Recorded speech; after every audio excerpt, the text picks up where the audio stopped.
first paradigm we're going to see is called functional programming. And this is a kind of declarative programming. In fact, one of the two main kinds, the other kind is called logic programming. Functional programming is a special paradigm. It has a special place because, in fact, it's one of the very simplest, useful programming paradigms. And we will use it as the base for all the others. So all the other paradigms start from functional programming and add concepts to the functional programming paradigm. I have to now explain what the word declarative means in declarative programming, because there are actually two very different meanings of this word, a long-term meaning and a short-term meaning. So let me explain first the long-term meaning. So in the long term, declarative programming is a kind of vision for the future of computer programming. So declarative in this sense means to declare what you want. It means to say what you want and let the computer figure out how to get there. And you can see the history of programming is actually a slow climb towards more and more declarative programming paradigms, where you have to say less and less about exactly how to get the answer and more focus on just what you want. So today, this is actually going quite far compared to traditional ways of programming. For example, an important technique that's used is called machine learning. So in this sense, programming is like teaching the computer how to do something, and the computer then learns. Okay? With the machine learning, the computer learns mostly by itself, of course with help, but you don't have to say exactly how the computer has to get the answer. The computer kind of figures it out by itself. So it's more declarative. So you can see we're kind of getting farther and farther away from the traditional view of programming, which means writing a text in a programming language explaining what you want to do. So that's the long-term vision of declarative programming. In this sense, you could ask the question, what are the most declarative of the programming paradigms that exist today? I would say probably there's two that are quite declarative. There's the relational database query languages, such as SQL and more sophisticated versions that are doing deduction, and there is constraint programming.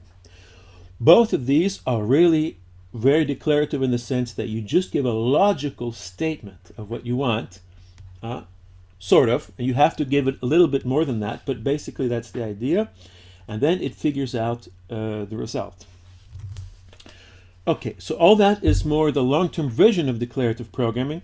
Let me now talk about the short-term meaning, the meaning in the very short term of declarative programming. In fact, this short-term meaning covers two paradigms which are traditionally considered declarative: functional programming and logic programming. And they are considered declarative because they are based on powerful mathematical theories. The functional programming is based on lambda calculus, and logic programming is based on predicate calculus. So in this course, we're going to pick functional programming as our first paradigm. And in this term functional programming, when we say function, we mean a function in the sense of mathematics, like x squared or sine of x, or something very similar, a formula with some kind of variable that has a particular functional behavior. So this kind of function never changes its behavior. X squared, it doesn't matter what you do, you can stand on your head, x squared will always calculate x squared. Okay, there's no way to change the behavior of a function.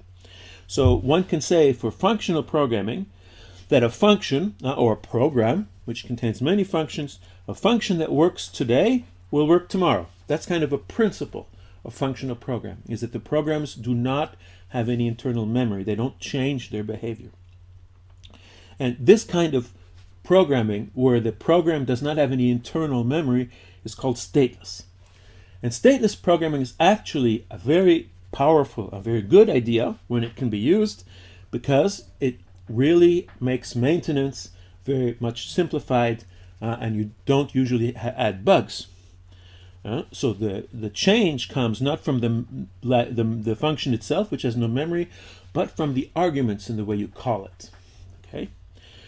So this kind of style is used very often, for example, in internet applications where you have something called a stateless server, where you call the server as a client and the server responds, and the server doesn't know anything about you, but in fact, you know something about you, and the server can access that, and that's called a cookie. Okay, so a cookie is actually part of the server state, but not stored at the server, stored on your machine. So the server is a stateless server. So this technique, this paradigm then is our very first one, and as you will see, it has some very good properties and very powerful programming techniques.